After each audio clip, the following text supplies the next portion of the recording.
Hey there, podcast listeners. Exciting news. My new audiobook, The Short Book Formula, A Financial Professional's Guide to Writing a Book in 6 Weeks to Attract Ideal Clients, is out now. And the best part, for a limited time, we're offering this audiobook to you for free. Hurry over to www.theshortbookformula.com and claim your copy now. And now, on to our show. I have a question for you. Can you tell me exactly where last year's pay raise went? If you're like most successful professionals, that money vanished without a trace. Our guest today, author Steven Soderstrom, knows exactly why this happens, and more importantly, how to stop it. After watching countless high earners struggle with the same paradox of, I make good money, where does it all go? Steven developed a radically simple system. No budgeting apps, no expense tracking, no spreadsheets that make your eyes glaze over. Just one powerful concept. Give every dollar you earn a specific purpose before it ever hits your bank account. This single shift created what he calls the G4 Cashflow model and is the focus of his new book.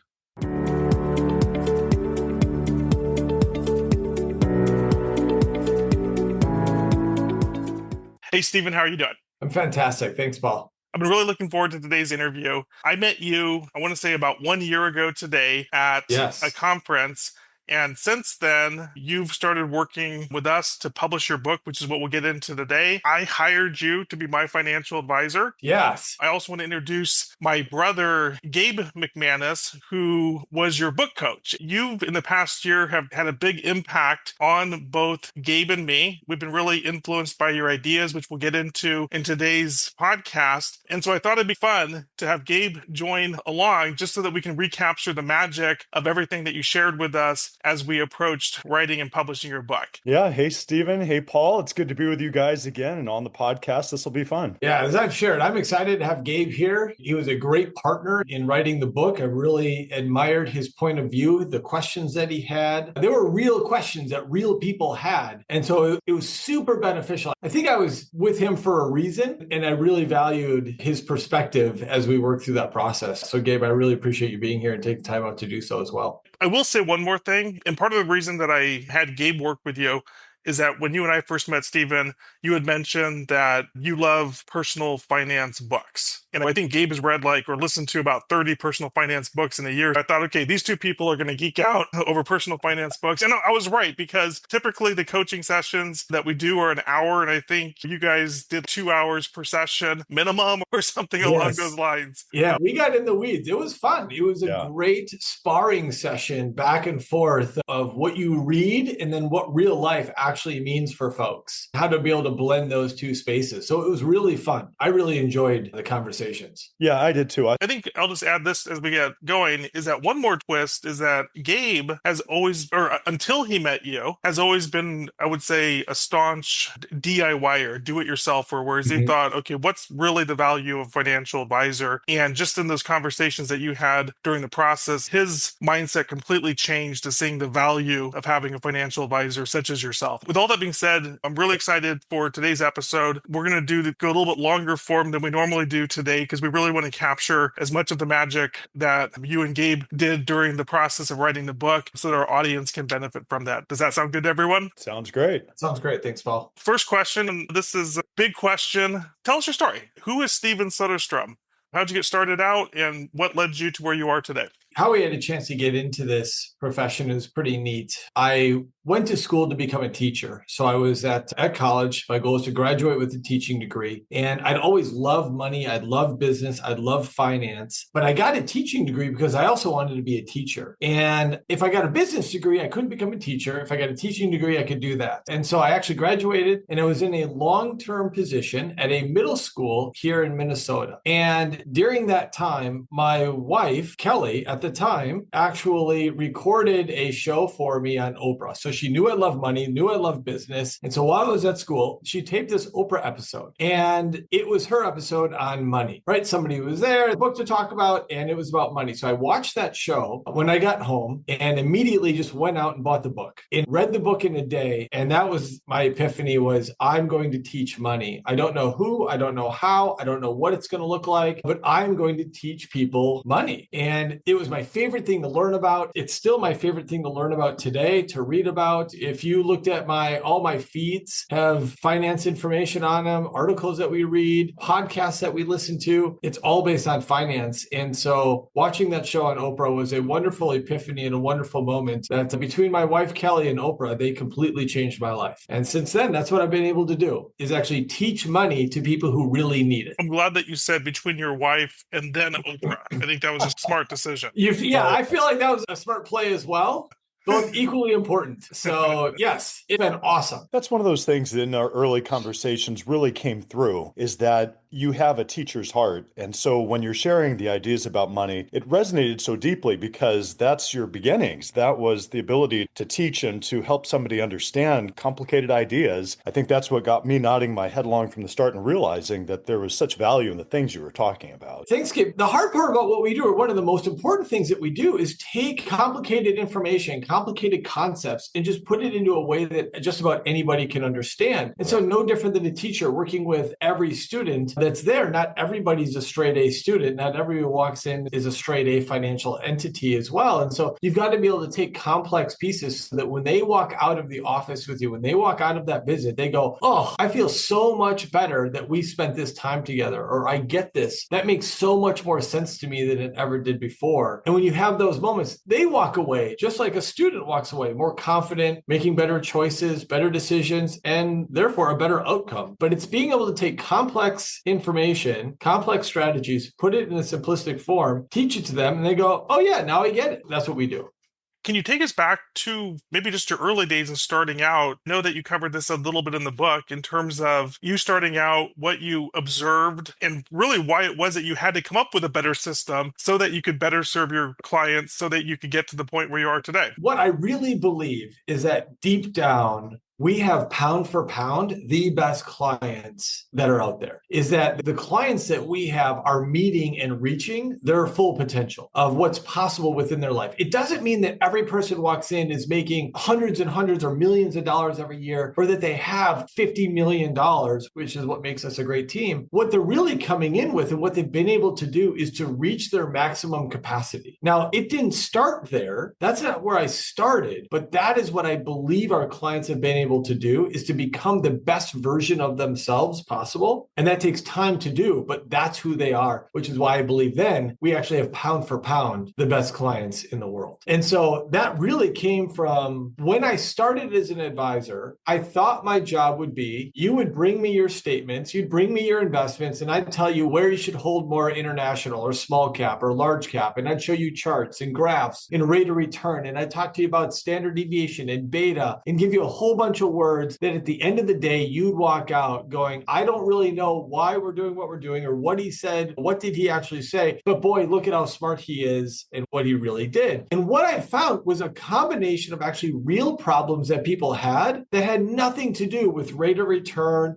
why they should hold more international or large cap or small cap. It didn't have anything to do with what percentage was in their 401k, but they actually had way different problems in their life. And if we could solve those problems, that would be a huge lift to their life. So one of the biggest problems that I saw was, I make good money, where does it all go? That was one that if you visited with enough families across the board, people were going to walk in and go, I make good money, where does it go? I just don't understand. Some version of that. I should be better off than I am. Why aren't I better off than I am? Things like that. So there's a version of that they're going to walk in with. And I remember this client distinctly, and there were so many points that hit me as I was starting out as a young advisor. One of those points, the client walked in and they came in, they were young professionals, and they said, hey, we want to retire. And I said, great. And we put together a financial plan. And I said, you need to save $10,000 a year to reach your goals. And they then said, I don't have $10,000, right? That's $800 a month. I don't have $833 a month to set aside towards my goals. And I go, look, that's what the math says that you need to save. Fast forward 6 months, they walk back in and they go, hey, Steve, guess what? I got a $10,000 pay raise.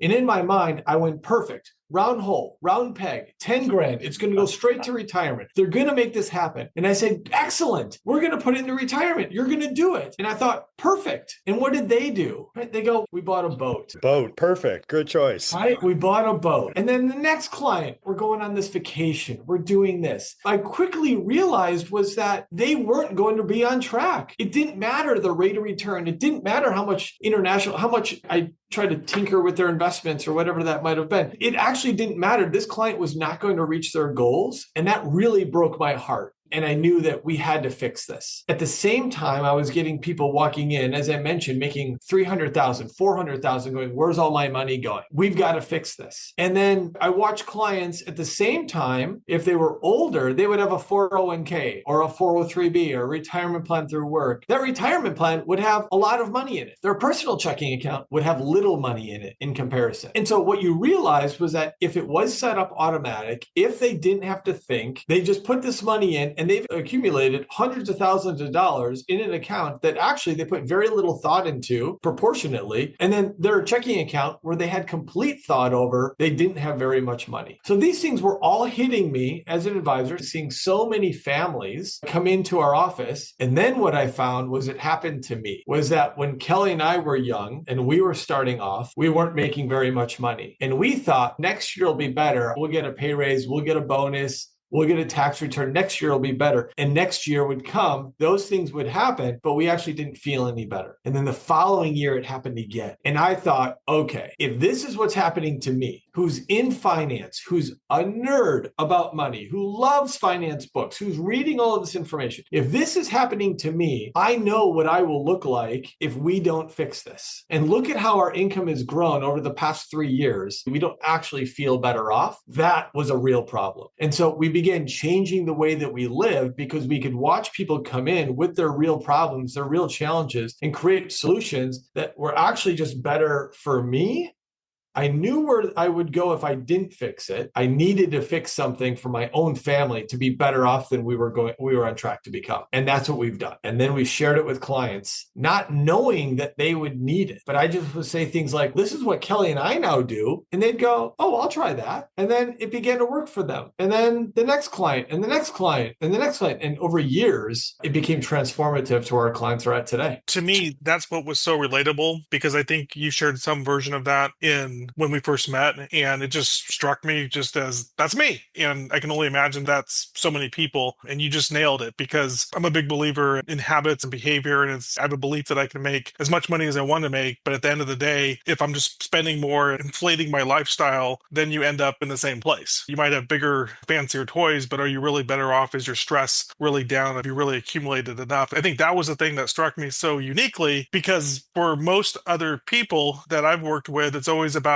my product's better, or I can do better for you here. This is why. Whereas the way that you communicated that to me that just makes inherent sense to me. And that's where, after Steve and I would have these conversations, Paul and I would talk and then have another hour-long conversation just discussing the ideas behind it. That was really cool, because as I moved from thinking, as you said, that a lot of people think somebody's just going to tinker with your investments and do I need more international? That's what I had imagined that the process would be, that I really thought I could take care of this on my own. But because this resonated on a deeper level with me about how I'm spending my money, how I'm really setting myself up for success, and how I'm spinning in a cycle of the same problems year after year, Paul and I had great conversations about it, and it became something that was fun to talk about because of the way that you presented it in our calls. Yeah, I really appreciate you guys taking time to do so and continue to have those conversations. It's just, there's so much more value. And if we can solve people's real problems, their real problems weren't what portfolio percentages should they actually have. The real problems were, how do I get a car for my kid? How do I go on vacation? How do I pay off my house faster? How do I put my kid through in braces? How do I pay for college? How do I do these things? These were the real problems that people had. And here I was showing them charts and graphs about information that really wasn't that valuable. And they'd walk out of the visits. I can only imagine they'd walk out going, I still need this in my life, but I don't really know why. And I still have all these problems over here. None of them are actually being fixed. And I felt like if we could solve real problems in people's lives, the investment stuff is actually easy. That's just math. Math is easy. Life is hard. Right. And so if we can get really good at the life side, the math it will just take care of itself. And that's what we've been able to do. There was something else that really struck me early on in working with you, and I'm currently in my 40s. I have my own business. I'm an entrepreneur. I generally enjoy what I do. My mindset, my thought process at the time was, well, I really need to save because I'll probably work indefinitely, not because I have to, but because I want to. And I guess that was part of my rationale for not doing a good job saving and investing for the future. That was my mindset at the time. So you really helped me shift that mindset to that, even though maybe I'll work indefinitely because I enjoy it, what I really should be looking for is that optionality. Whereas when I hit 60, that if I wanted to retire, I could. If I wanted to keep working, I could. But I really could have that optionality. But just the way that you expressed it in the book was really powerful. Can you share more about that? Yeah, for sure. Thanks, Paul. What I find with folks is a couple of things. One is to keep in mind is that I think we're a brand new person every 10 years. So the person you are today is not going to be the person that you are going to be in 10 years from now. And think of it, 10 years ago, it's unlikely you were the exact same person today of who you were 10 years ago. And so one of the pieces that I've been super fortunate to have a chance and gather as a young advisor was visiting with people who were in their 50s, 60s, and 70s all the time, even when I was in my 20s and 30s. And what I found was what I would constantly hear, and it didn't even matter how much money they had. The clients who had 500,000, 5 million, 15 million, when they were in that late 50s, early 60s, they all wanted to have relatively three things. And it was just these three things. They wanted time to be able to do with whatever they wanted to do with it. They wanted health so that they could do whatever they wanted to with the time that they had. They didn't want any financial stress. They wanted financial freedom. So time, health, and financial freedom were the three things. And it didn't matter. $500,000 worked it, right? That's all that they saved. 500,000. They wanted that. $15 million. They wanted that as well. So it was beginning to shape towards this. If that's what they wanted, why isn't that what I would want? Why isn't that what you would want? And I hear often people walking in going, I'm going to work forever. I'm going to work till 65, 70 years old, 75. I'm a workaholic. I love what I do. I have super passion for it. I'm really excited about it. I've also seen those same folks tell me that same message and then get to 60 and go, I'm tired. When can I be done? Do I have to go till 65 or 70? And so it's just preparing and thinking about, is there a chance that you might be somebody different than you are today? Is there a chance that you might do? And if there is that chance, shouldn't we plan to give you that option? And then what we find is the people who have that option, if they do continue to work, they actually enjoy it more because they don't have to go. That feeling of I'm going here because I'm forced, I'm going here because of the paycheck. The people who get to work, they're no longer working for the money. They're actually working because they really enjoy it. Big difference. You have this powerful analogy comparing financial problems to cancer. And that can seem dramatic, but just the way that you articulated it and the reason that you do that, I think was really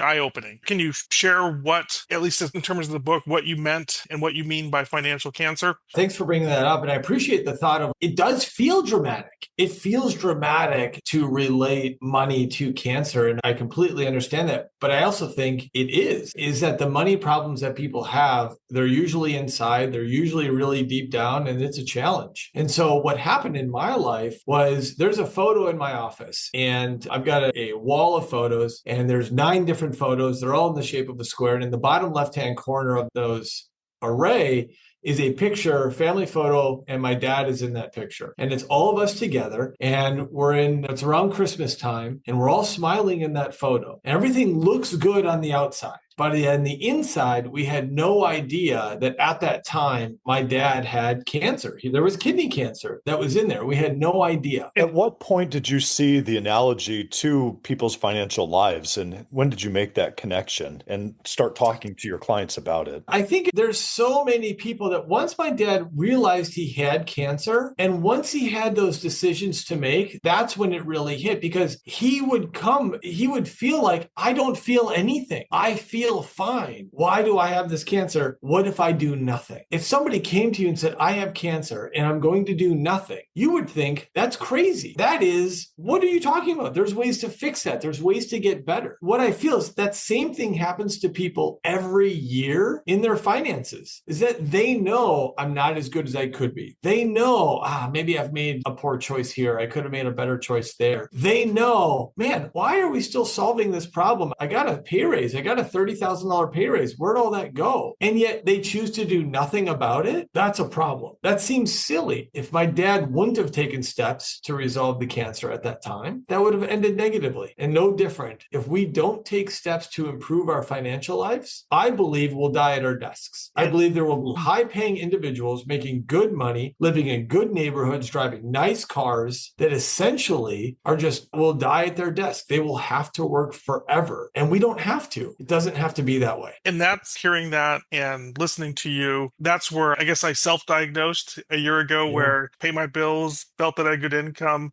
but the savings wasn't there. The investments weren't there. And that's where I defaulted back to, I like working. I don't need to save for retirement because I don't plan to retirement. My takeaway for myself was that I think I have some form of financial cancer. And hopefully if we solve for it early enough, I'll be okay. When I used your system to put my numbers in, it was shocking, really, to see specifically what my fixed expenses were, what I'm spending just on the day-to-day stuff that comes up. And then when you put it against your income, and I thought, this is unworkable, really. That self-diagnosis really is eye-opening. And then being able to make adjustments to try to get back on track and to move towards financial health, that's a good feeling. I think we both experienced that after you talked to us about it. And I really applaud you, but I also applaud every individual who's open enough to have that conversation. Is that it's so easy just to keep ignoring it and say, oh, next year I'll do it myself, or I'll get better next year. And so I really applaud everybody that is open enough to say, hey, let's have an internal look. Let's have that x-ray. Let's have that workup done to be able to do. That's really important. And I applaud every person who's had a chance to do that. Every one of our clients has. Their lives are better for it, but it is just taking some stock in who are you really, and then who do you want to become? In health and in finance, there may come a time where you're going to change by choice or you're going to change by force. Either way, you're going to change. Either way, this is going to happen. Changing today, you have the opportunity to change by choice. It's so much better. I didn't say it was easier, but it is better than having to change by force later on because I don't have any money or I ran out or something bad happened. Either way, people will change.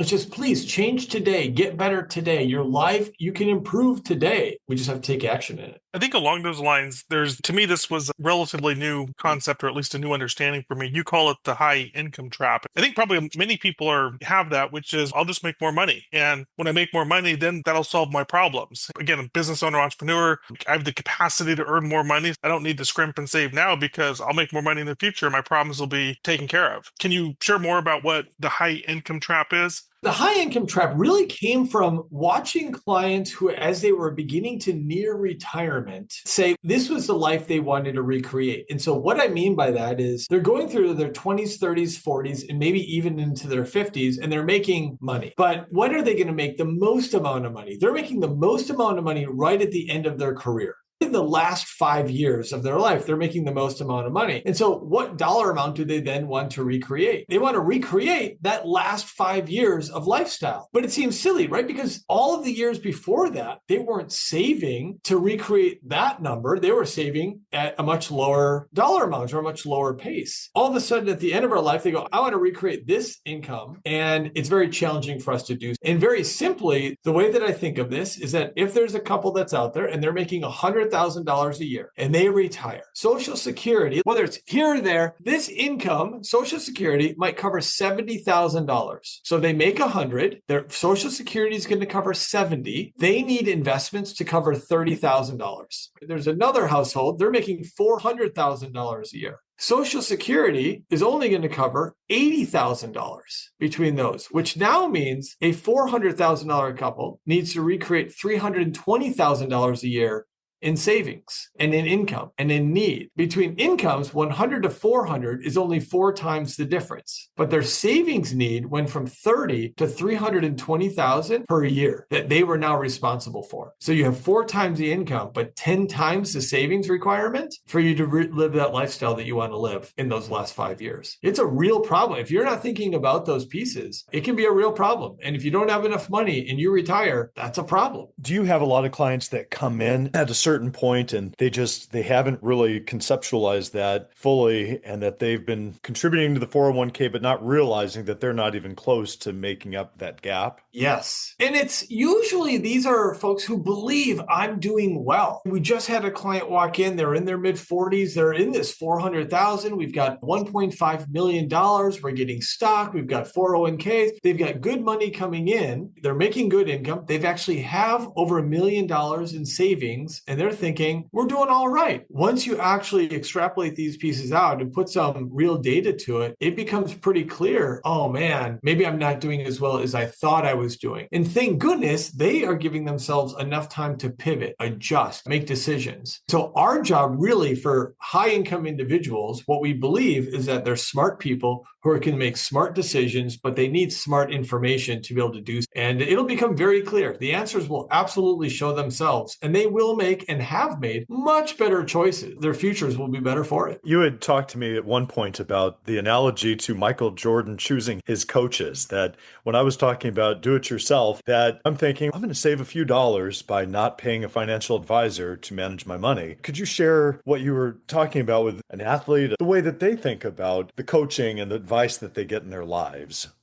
I keep a couple of things in perspective there. And it's easy to say I can do these things on my own, but I think it's also more successful to go, here are the coaches that are helping me get there. Even as we know that as top pros in athletics, it's easy to look at that these are the best in the country, best in the world, and all of them have a coach. All of them. The likelihood that somebody's making it to the Olympics, that somebody's winning a world championship, that somebody is reaching their maximum potential without a coach is a very small percentage of people that can actually do that. And I hear all the time, I don't want to pay that person for this. And then I just think, what do you think the richest people in the world pay for their accountants and their financial planners? How many millions of dollars do you think they're paying for these individuals? The accountants alone are making a ton of money. Michael Jordan, if you're thinking of these pro athletes and their coaches that are with them all the time, those are pretty high value coaching positions to be had. And yet they're creating the greatest results. That's what I mean by our clients are the best of the best. They are reaching their maximum potential. That's what's most important. And that's what's possible through coaching and leadership, is that you're going to reach your maximum potential.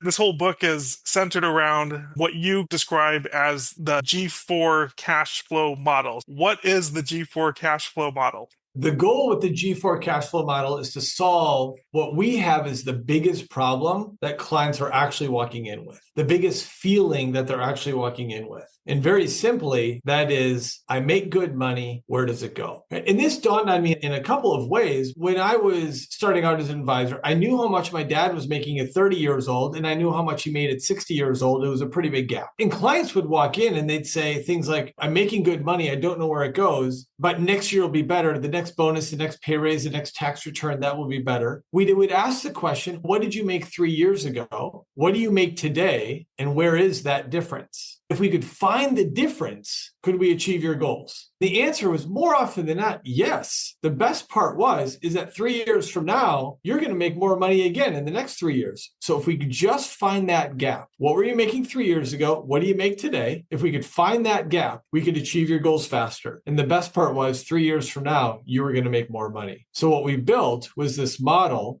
that we could capture and find every pay raise moving forward. The way that we did this was setting up a checking account just where your deposits went to. What we found was that this checking account at a completely separate financial institution was really crucial. We deposit our clients' checks. We actually deposit them into what we call a Prosper account here at our practice, here in G4. It's their account, their name on it, their money. But at G4, we deposit these funds into a Prosper account here at Ameriprise. Then what we do is we recreate their paycheck down to them and down to their own bank. So whatever bank it is that they're using, we then recreate that paycheck and figure out, okay, you need to live on X amount of dollars every single month. You come up with that number. We don't come up with it. You come up with that number, what it is that you need to live on every single month, and we will just send you that dollar amount. Really, nothing should change at the most basic. At home, nothing should change, except for when you get a pay raise, when you get a third paycheck, 3-paycheck month, when you get a tax return, when you get a bonus. Because if we do this correctly and we keep sending you the same dollar amount,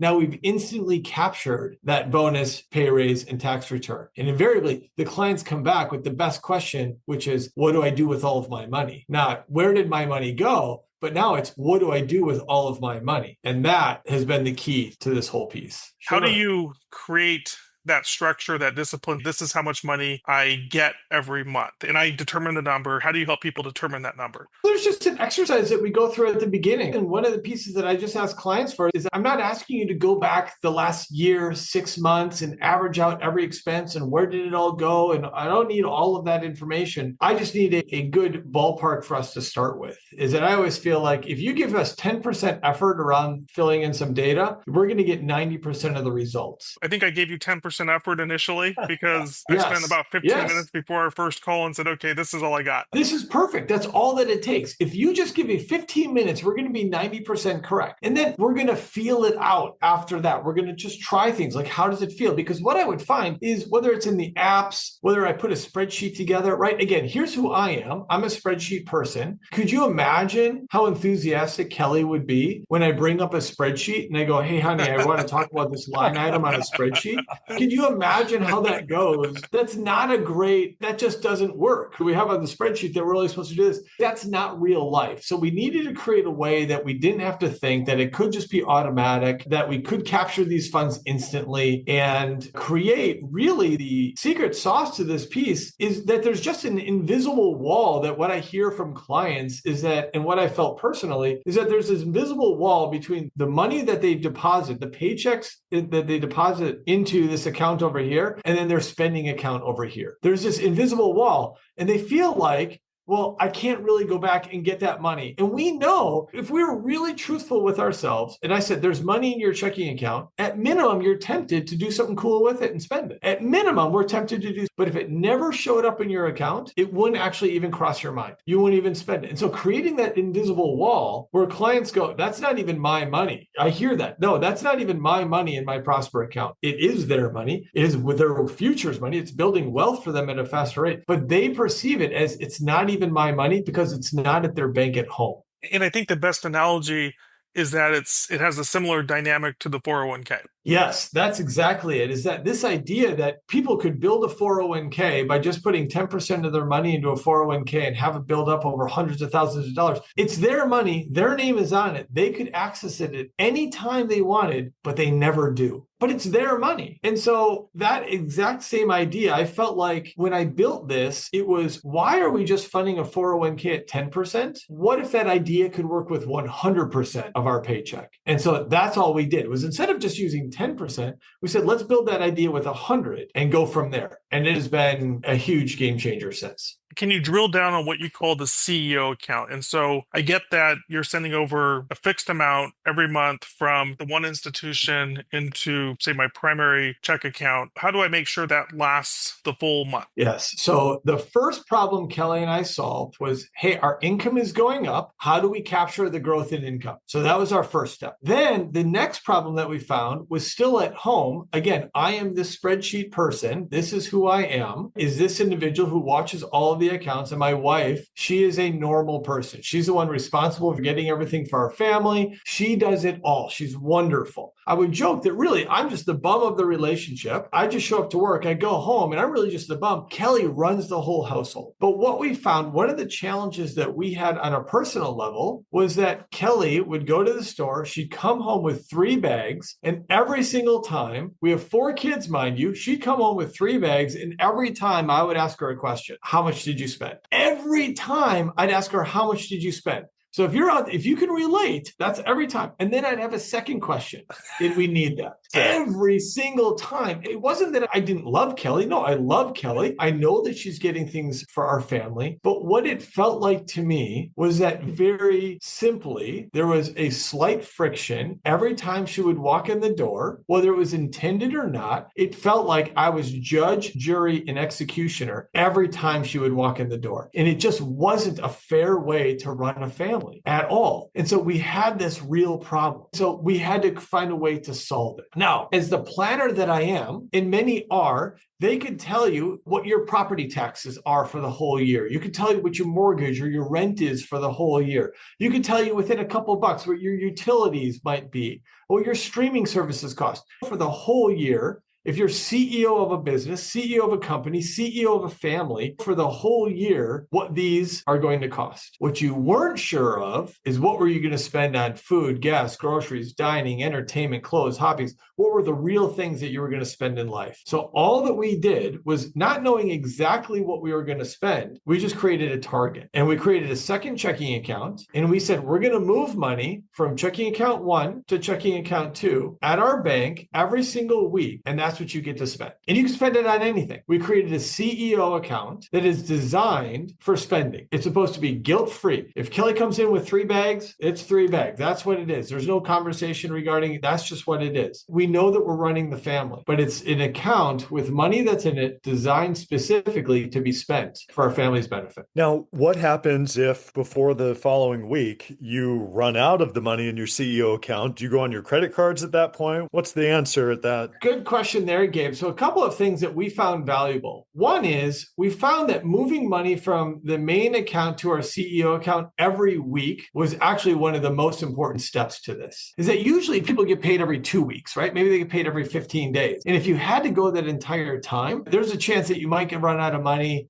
Things might get tight. You might be then forced to put things on a credit card. But we found that actually if we paid people every single week, is that the client would actually be better off. We were better off. And so I think of this very simply is that what usually people get paid on Friday. So you get paid on Friday. Who wins? What do you do on Friday night? Restaurants. Saturday. Sunday. You're going to ball games. You're going to the movies. You're going out. You're spending all of the money. So it's easy to pay yourself on Friday. You spend it all over the weekend. By the time you get to the next weekend, you're out of money if you could pay yourself every 2 weeks and you get paid on a Friday. So we found that if you pay yourself on a Tuesday, by the time you get to the weekend, you could spend all of that money guilt-free. Whatever's left, spend it. Have fun with it. Don't worry about it. Now, if you get to Monday and you don't have any money left, you might have to eat leftovers. So make sure you might need to eat the leftovers, but on Tuesday you get paid again every week, and it's the same dollar amount. So just like you know what your property tax bill is for the year, you know what your mortgage or rent is for the year, we now know what your spending is for the year. It's X times 52. And I don't necessarily need to know what it's on or where it goes and all the apps that track where you spend all of the money. Those are all reactive apps. This, I can be proactive. My wife and I can look at the checking account. We know exactly how much money is in there. We don't have to think. We don't have to talk about it. We know exactly how much money we can spend. There's really no need for us to do anything else. We can communicate without having to communicate. So setting up a separate checking account, paying yourself on a Tuesday, having a set dollar amount and trying to challenge each other to live within that piece, it'll change the mindset that you have around spending money and how much you can actually spend. I've been doing exactly that for 6+ months. I haven't deviated it from at all. I haven't quote unquote cheated at all. I've stayed completely within those boundaries. That's for both my wife and me. And that goes towards just the discretionary spending. It goes towards food, grocery store, any restaurants, Amazon, Target, gas, things of that nature. In that 6+ months, I think there's only been 1 or 2 times where it's starting to get a little bit low. For example, I didn't go to the movie that weekend because I was getting low. So I'm not going to go to the movie. And this has happened twice. And the irony there, though, is that's in the CEO account, whereas in these other accounts, I see just starting to accumulate massive amounts of money, but I'm disciplined based on this one account, which is just fascinating to me. Also, I will add, I don't have to track it. I don't have a budget app. I don't have to track what I spend at here or there because it's all just this one account. Look at that one account. If there's money, I can spend it. If there's not, I start scaling back, but it replenishes every week. We've adjusted and we simply don't spend that much money. Money, I equate kind of money to like that tube of toothpaste. Is that when you get a fresh tube of toothpaste and you're putting it on your toothbrush, you got toothpaste for days and you're putting it on there and you can put all kinds on. But then you get to the end of the toothpaste and you're squeezing it to your thumb, hurts, and you're pushing it so hard because you're like, by golly, I know I can get another day out of this thing. It's just challenging you. So when money is in the accounts, when we get pay raises and bonuses, it's constantly just, we're not paying as close attention to it as maybe we should. By not paying attention to it, we're losing out on really the goals that are important for people, the goals that they really want to achieve, whether it's retirement or college or buying a car in cash or being debt free, whatever it might be, we're losing out on it because we're just not paying attention to the day-to-day pieces as well as we could. So I had to create a way that I didn't need a spreadsheet to do so. We could always know exactly how much money we could spend. We could live the life that we wanted to. So we haven't tried to change your lifestyle dramatically at all. But what we've really just stopped was an increase as your income went up, your lifestyle did it. We captured the game. If I didn't have this system, if I wasn't grounded in the system, I would do the natural human thing. Oh, I got a bunch of money in my account. I probably deserve to go to places and spend it. And I know that I can live off of it and I'm happy living off of it.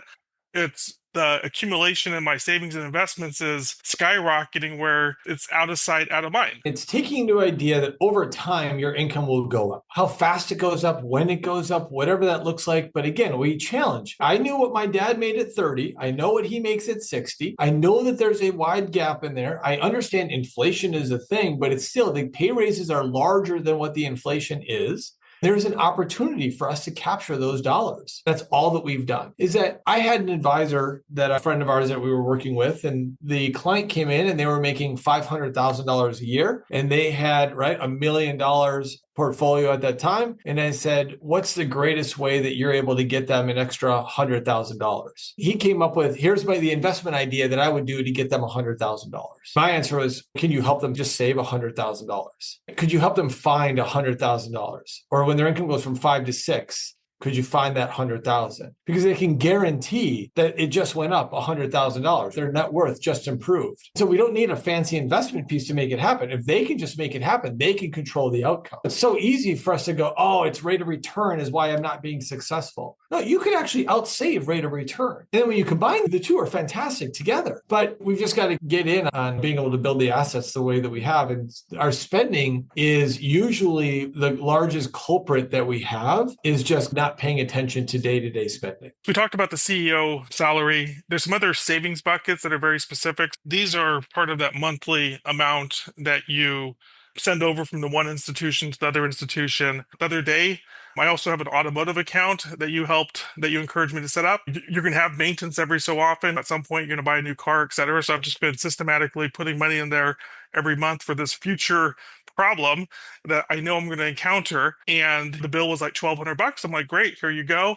And it just came out of savings. So it didn't come out of the CEO account because that's separate. It didn't go on a credit card. It just came out of these other accounts that you help people anticipate. It's not an emergency fund. The real question is, how does this differentiate from the idea that some people have of an emergency fund? Because it's more planned spending that you know you're going to have in the future. No, that's exactly it, Paul. Is what I would really try to think of is, what are the problems that I know I'm going to have?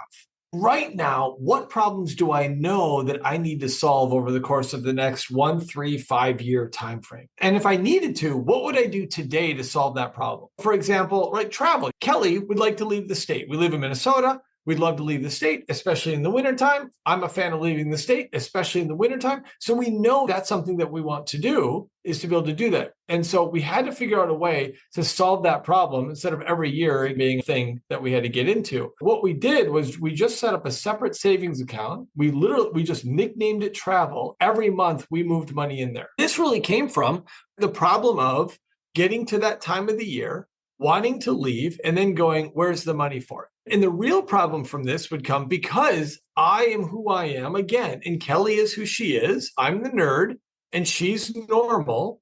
She'd come to me and say, hey, here's this really cool vacation our friends are going on. Can we go? And what would I say? No. Immediately, no. I wasn't saying no because I'm a bad guy. I wasn't saying no because I don't love Kelly. I was saying no because I'm trying to preserve my family's success. right? Preserve the funds that we have. What if something were to occur? Do we have money to take care of it? What if something bad were to happen? And so what we began doing was just moving money into an account just designed for a specific goal. Was that we took money and we created a bill, moved it into a savings account, nicknamed it travel. And if money went into that account and it was in there, we travel. That was it. Whether we were going on the trip or not, we would put money into a travel account. And when she would say, let's go on this trip, I'd say, is there money in the travel account? She'd say, yep. I'd say, book the tickets. Piece of cake. And then we did that for all the other problems that we had in our life as well. So car, you mentioned you had some car repairs. We've got cars. They need repairing. We've got cars. You might need a new one. How would you organize that today if you needed to put money into a car account just to solve that problem today? We have kids' activities. We have Christmas. We have gifts. I would hear people say things like, I have a savings account, but the money didn't have a purpose. They didn't know why they had it. They didn't know what it was for. They didn't know what it could solve. And they definitely didn't know if it was enough. By organizing the money into accounts specific for a purpose, when that problem arose, solved.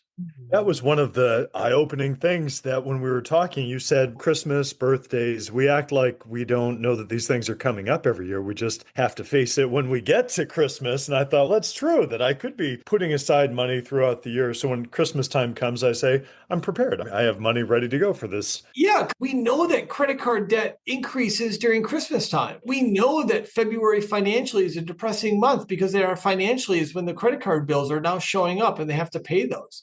We know that as a nation. We can see that. All the data points to this thing. Clients would come in and they go, oh, Christmas, you know how expensive Christmas is.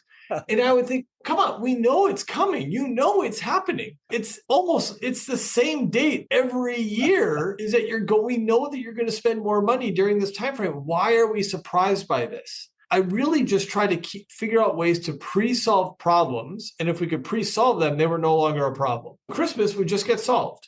Birthdays solved. We know that if you own a home or if you're right, we know that you're going to need new things. It could be a new TV, a new computer, a new dishwasher, a new air conditioning unit. We know that's going to come up. So if we plan for it today, put it in the budget, assume that we had it, and all of a sudden your air conditioner goes out, it's no longer a where do I get the money? It's, I have money specifically in this account for this specific problem. Boom, solved. I've shared and you shared when I go and get new tires on the car. I go in and get tires. They go, it's $1,500 for tires. I literally just log into my bank. I transfer $1,500 for my auto account into my spending account, and I use the debit card and I walk out. Like, that's it. I'm not wondering where am I going to get the money from. I'm not worrying if it's on a credit card and I have to pay for it later. I've already solved the problem in advance. And if we can pre-solve those problems, people's lives are so much better off. And then they're not going, oh, I spent this money and now I need to withdraw money from my savings account. Oops. Or, oh, now I need to pull from here. No, we've already planned for you to do. So there are very few surprises that we should actually have in life. I think it also helps balance out. Sometimes I think there's a situation where because 401k contributions tend to be automatic and someone might be saving up hundreds of thousands, if not millions of dollars in a 401k, yet they're heavily in debt because they don't manage their day-to-day. Solve these real problems, like plan for them. And we know that it's not the next pay raise that's going to solve it. So if we can just organize the money and give it specific purposes, a plan and a purpose for every dollar that you're going to generate. The way that I think of this is, what did you make 3 years ago? What are you making today? Where is that gap? And if we gave it a purpose, would the problems that you have today still be problems? If you're making $250,000 a year as a family over the next 10 years with pay raises, bonuses, inflation, if you make $250,000 today over the next 10 years, you're going to make what, $3 million over the next 10 years? If we organize $3 million really well, could we achieve the goals that you have? And could we do so in an easier manner than you're doing it right now? That's what we've been able to do. Solve real problems. And then the rest of it's easy. I shared a lot about how a lot of what you've come up with just is based on your own life and you and your wife, Kelly, and you just came up with solutions for yourselves. And then you started sharing these with clients. I think the couples dynamic is really interesting. I think research shows, and probably just our gut knows, that one of the biggest stressors in marriages can be money and just couples fighting about money.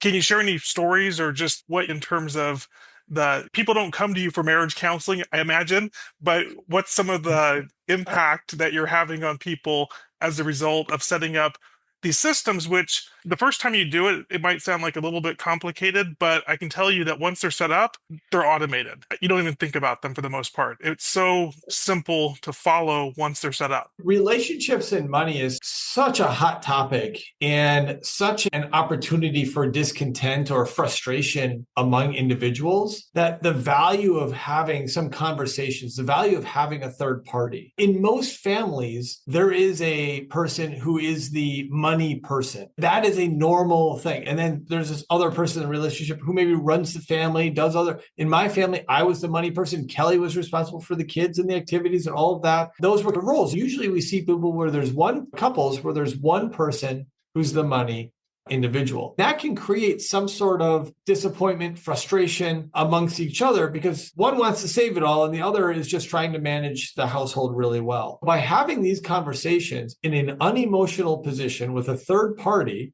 focus on the goals that you both actually want to achieve together.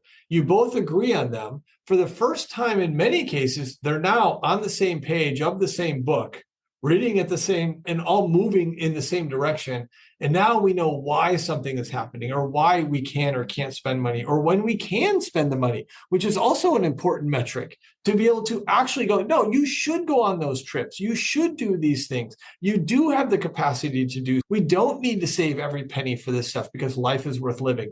It's having some sort of a third party to be able to come in and go, you are doing great, or we do need to get better. And here's why. I don't have to raise a family with you. I don't have to see you in the morning. I don't have to see you at Thanksgiving or Christmas or any of those holidays. By having that third party to be able to provide some guidance during those conversations has been really valuable. Yeah. Yes, we've absolutely heard it. This is not what I expected to be a part of, but I've absolutely heard you've saved our marriage. Our relationship is better because of you. That's absolutely happened time and time again. That wasn't the goal of this, but that has been the outcome of it. It's far more continuity, solidarity, focus towards the goals and understanding of what it is that we're actually trying to achieve towards that. And then people are, because they're on the same page, they're actually end up being able in a loving way to hold each other accountable towards the goals we had. They know this was what we wanted to achieve. Does that actually do that for us? Yes or no? And if it does, it becomes a very easy answer to say yes to it. And so they can hold each other accountable in a very loving way as well. The first time that my wife and I, we've been married for over 20 years, really talked about money was in one of our meetings, which is just, I think to myself, I didn't ever track my money really. My wife and I never really spoke about it. It just, at some level, it seems absurd to me to look back and do that. And the amazing thing is that part of what you do is you encouraged me to make sure that both of us were on the meeting, even though we're doing this through Zoom or Teams or whatever. I'm like, I can do it. My wife's like, you can go do it.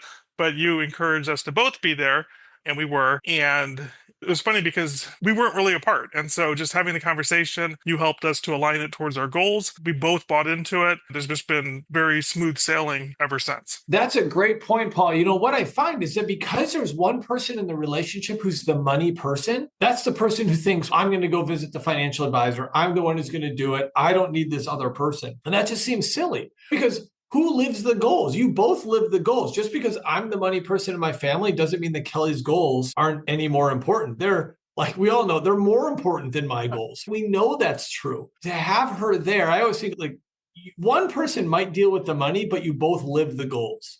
And so having both parties come in is really important because we want to hear both sides. We want to understand what's important to both parties. But then we also want people to know why we're doing what we're doing, so that both people can take positive steps towards achieving those goals. And that's what happens. So yes, we hear it often in that, oh, usually he just did it.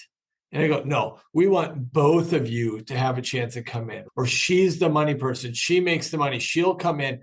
No, we want both of you to come in. If you have goals, we want to hear both sides of those, and we're going to help improve both of your financial lives and outlook. And it's amazing that she took to Japan. Our nephew was getting married, and she wanted to gift him $1,000 and do all these things. As you said, if the money's in the account, great. We have a gift account. We have a travel account. It's like the money's already been pre-allocated. Go for it. Zero resistance, because I'm not worried about savings, investments. Everything is on track. And if anything, we're over accumulating in all these different accounts. And so my financial anxiety, as I call it, is essentially about zero. And that has never been the case. It's always been, how am I doing and what's going to happen and how will it impact me? And since we've been working together The anxiety's at literally a zero. Most of that anxiety comes from not knowing, what if something bad happens? Can I handle it? Will it be okay? If I have a slow quarter, if their house needs a huge repair, if our car breaks down, can we handle it? So there's anxiety for these things that are unknown. If you can just plan for those and have a way to answer those questions. Oh, if the car breaks down, I've got money to solve it. Okay, let's check. If the AC goes out, I've got money to solve it. If we want to go, if you can organize the money in a way that it can really solve most of the problems that you might come up with, in most years, we know what those problems are going to be. You can solve all of those ahead of time. It really diminishes that stress level that you might be having. I want to get into another practical application, or just, I think, thing that we face. I've been blessed this past year. My income's been going up quite nicely. And at the same time, I think you told me this, is that you actually want to have these systems in place before the next raise, before all these other things. Otherwise, you're just going to default to normal behavior. I'm very lucky that we met when we did. When does someone deserve to spend more money, or when should they be spending more money? Stephen, from your book about the idea of the happiness versus the stress buckets, could you put it in the context of that, about when we deserve these things? The goal in the end is to elevate your lifestyle. That's in the end, that's what we want for all of our clients, is to raise their lifestyle, is to have luxury items, is to have jet skis, is to have cool stuff, is to go on great trips, is to buy nice cars. That's the goal in the end. But we need to differentiate between I deserve these things and I've actually earned these things. There's a very big differentiation in that. We do want you to get there, but there's a big difference between deserved and earned. And a lot of that is just going to be in the stress that's created from getting these things. Gabe had mentioned this happiness bucket idea. And very simply, what that is, in my mind, we're all carrying around this bucket. This bucket can only be filled by two things only. And it's either happiness or stress. That is it. There's only two things in our bucket, happiness and stress. And the challenge here is that stress will always fill our bucket first, always. And then happiness will come in second. As you're filling your bucket, you've got to be very careful of what it is that you're putting in your bucket. But in fact, if we just can find a way to remove stress, you automatically have more room for happiness. To the point that, as you said, my stress now, my financial stress is zero. You now have full opportunity to fill your bucket with happiness. But as soon as stress shows up, happiness leaves, and now I have this stress to deal with. In our society today, we confuse things that I deserve and things that I earn. And people go, I've worked really hard. I deserve happiness, so therefore I deserve a luxury vehicle. I know, because I did it, right? I work really hard. I deserve something nice. And we go out and we buy it because we believe this will be the thing that brings us happiness. This is what we're working for. This is what the world tells me I should be getting, is this really nice vehicle, this really nice house, this really nice boat, whatever it might be, because that's what's going to make me happy. But as soon as we get those things, countless studies will show that happiness is futile. It only lasts a little bit while we have those things. And then inevitably we're filled with stress because now I've spent money on it, which now means I have to go to work, which increases my stress level to make the money to pay for the thing that I thought would bring me happiness. Now I have this thing that I bought that now needs to get repaired. Now I've got to take it and it's got to get fixed and I've got to pay more insurance on it. And I've also then got to make sure I feel pressure to use it. If I go and buy a boat, I've got to use this boat. Right now I want to make sure I use it. And so I feel pressure that I have to use it.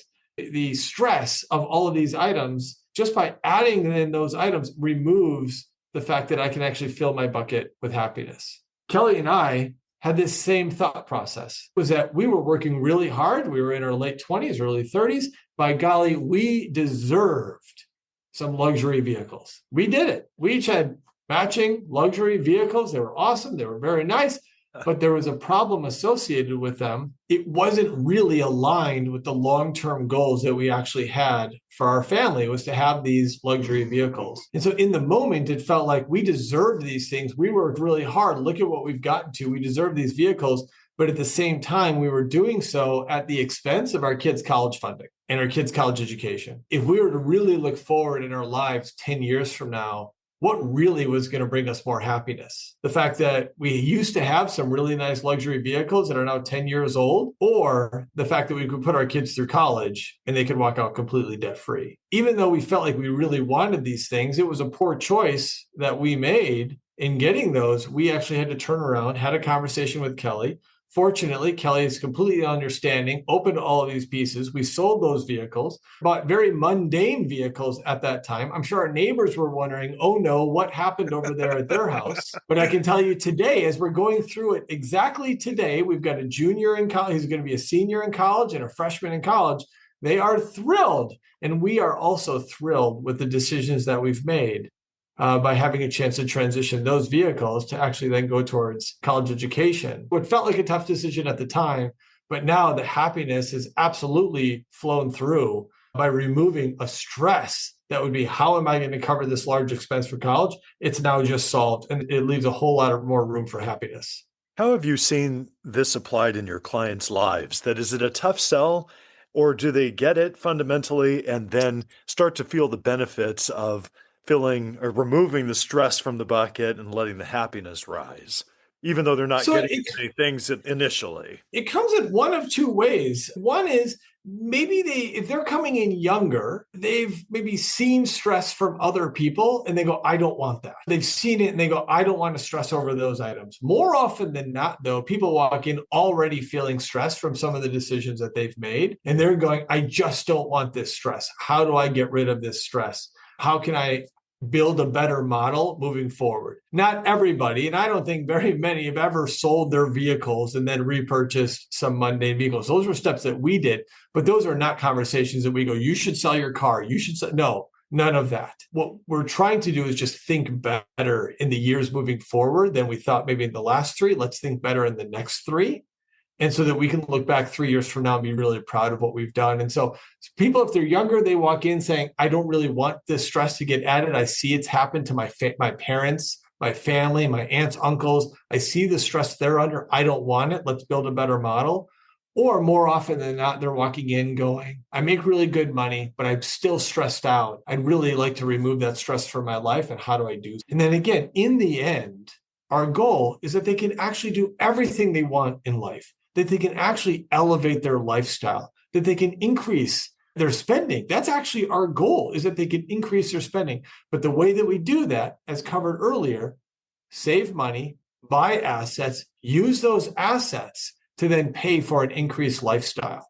And that's what we're trying to build. That's what we're trying to do. It's a sustainable method of increasing your lifestyle. It'll never go backwards. It won't create panic. It won't create concern, but create a sustainable model for an increased level of lifestyle. And you should be able to do that then forever. You use a term in your book, move on to cooler problems. Cooler problems. Yes. Yeah. Yes, that's exactly it. Is that I believe that success, financial success, is actually based on the problems you're solving. I always think everybody has 100 problems. Everybody has 100. Just which ones are you solving? And you can't get to the next set of problems until you've adequately solved this set of problems. But think of it, is that the person with $300,000 has a $300,000 problems. The person with $3 million still has problems. They're just different ones. The person with $30 million still has problems. They're just different set of problems. And the 300,000 person is going, I would love the 3 million or the $30 million problems, but you have to solve this level of problem to get to this level and to get to this level. The goal is to get to cooler problems, get to solve better problems. And so if we're solving the same problem every year, we're actually not building ourselves a way to get to the next level of problem. That's the goal. Solve the next level. Solve this problem so you can solve the next level of problems. In the book, you mention a 3-year transformation. What happens in 3 years? I love 3 years. There's so many visits that we have that in our team, we do just a progress report, a check-in.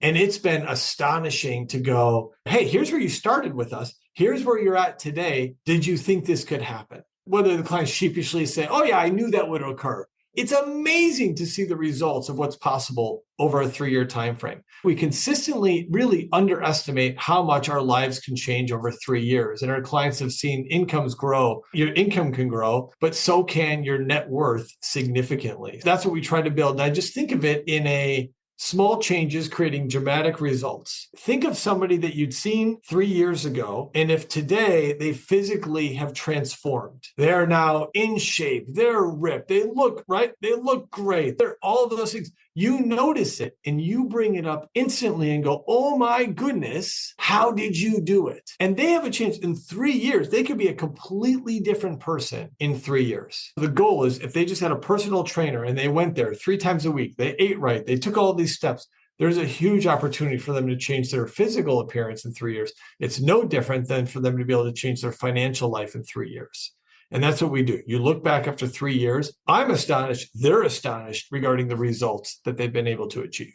Now, I have to admit that I don't know if I fully buy into this whole 3-year thing, because I feel like in 3 months, I've essentially lived the transformation. Thank you. It has been awesome to watch you. It's awesome to watch clients who do these things faster. The speed of how fast it can happen is really up to them. It's up to what steps do they want to take? How much are they going to buy into that process? How much will they let me? How much trust are they going to give into this entire process? And the ones that do, it really is amazing to be able to see what they've done. It's super exciting. To be frank, it's actually why we keep growing as a team and as a business and as a firm, is because now people are going, oh my gosh, you're somebody I don't even recognize. How did you do it? And they go, oh, here you go. And then they show up here and they're getting ready to begin their journey as well. It's actually the reason our business has grown, is because of the transformation that's really happened in people's lives. But yes, it doesn't take 3 years. It's really just how fast will they let us be a bigger part of their life. When you were looking to write the book, so a year or so ago, and you had said something to the fact that we're not looking to work with everybody. We're looking to work with, I think it was 3%, the 3% that want these results. And to me, that stood out because everything that you're describing here today, the results that you can, I believe, fairly consistently deliver to people based on the conversation that we've had, the only prerequisite is that you need to want it. Part of the reason that we wanted to have excited to help you publish your book, but also part of the reason that we wanted to do this long form interview with you today, is just to help inspire and motivate those 3% that are like, I want this. Who's a good fit? Who's not a good fit? What would you tell those 3% that are at this point in the conversation with us and they're like, that makes a lot of sense. How do I do this? That number really came from when I was a teacher, walking into a classroom, and back in middle school, I knew that when I walked in, not many kids actually cared about what I was going to say. I remember myself in middle school, right? I wasn't super stoked every single class I was walking into to sit there and learn and be a part of it for that 50 minutes or that hour to be there. What I also saw through teaching, though, was I saw C students, D students, F students who really wanted to get better, who really actively wanted to improve, reach out and improve and make huge strides. I saw C students become A students. I saw A- students become A+ students. I saw so much progress in the kids who actually wanted to be a part of my class. That to me that's who we want to teach, is that mentality of people who want to have a chance and get better. So I'm not there.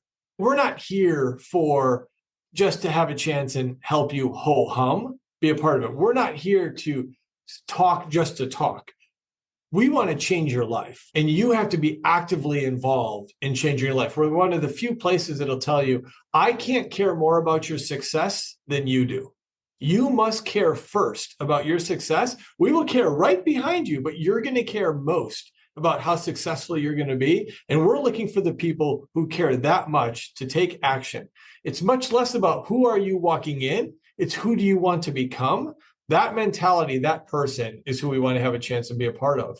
That covers all income ranges. That can be somebody who's making $150,000 to $1.5 million. The ones who are going, I want to reach my full potential and I'm willing to take steps to do. That's who we want to have a chance and be a part of their lives, because we will dramatically change your life. That's what I love to do. What are the next steps that someone should do, either to get the book or to have an opportunity to talk to you and or your team? A couple of things. First of all, I just believe that people have the potential to reach their financial goals and improve their lives. I remember running spreadsheets in my own life and being the no person and trying to balance the finances with my wife and family and watching clients go through the same things. It's taught me that the personal life and these strategies really work, not only for my family, but for thousands of other folks. And over 20 years, we've seen it change lives. This is my favorite thing to do. The easiest way to go about doing this is going to g4financialfreedom.com. Request a copy of the book. We'll have a chance. We'll get it right out to them.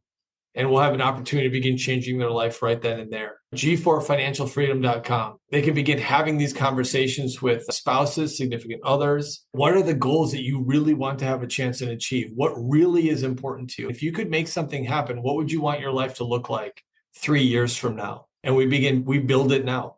Let's do it now.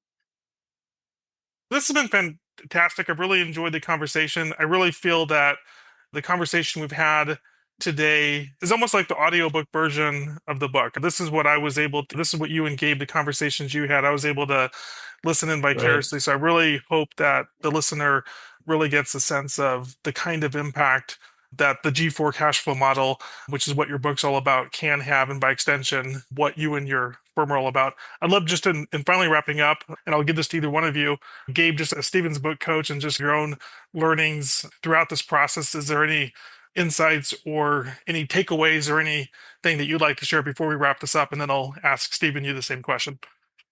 Paul, after Stephen and I would have our conversations, and then you and I would talk and discuss these ideas, I found myself out on the golf course with friends, and the subject of money would come up, and they'd talk about some of the different problems they were having. Maybe their wife was spending, and they were asking those same questions. How much did you spend? And what's in the bag? But I found myself bringing out the ideas that, Stephen, that you were sharing for your book, and realizing that they're helpful, not only in Paul's life, my friends that I was talking to on the golf course or just coming into contact with. I really love the idea, too, of the 3-year transformation, because I think that just from my perspective, putting money in a 401k and thinking, well, maybe 10, 20 years down the road, this is going to amount to something, is not as tangible and real as thinking that, what can I do this year that's going to make a significant difference in my life? And I'm appreciative of the ideas that you've shared with me, that you've got out there in your book, and that are making a difference.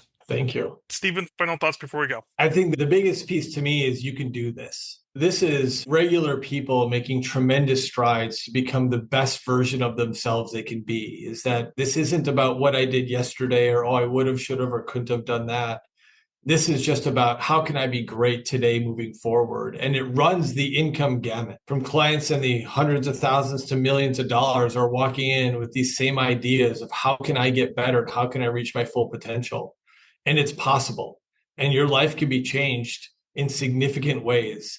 And my goal for our clients and those that we're fortunate to work with, my goal for those reading the book is that they get to look back 10 years from now and just be proud. They get to be so proud of what they've done, the progress that they've made, and their confidence in their future has really increased. That's my goal for them through this process, is to really change, improve, and that they look back so proud of who they are today. Fantastic. Thank you so much for your time today. I've really enjoyed the conversation. Thanks, Stephen. Thanks, Gabe. Thank you, Paul. All right. Bye for now.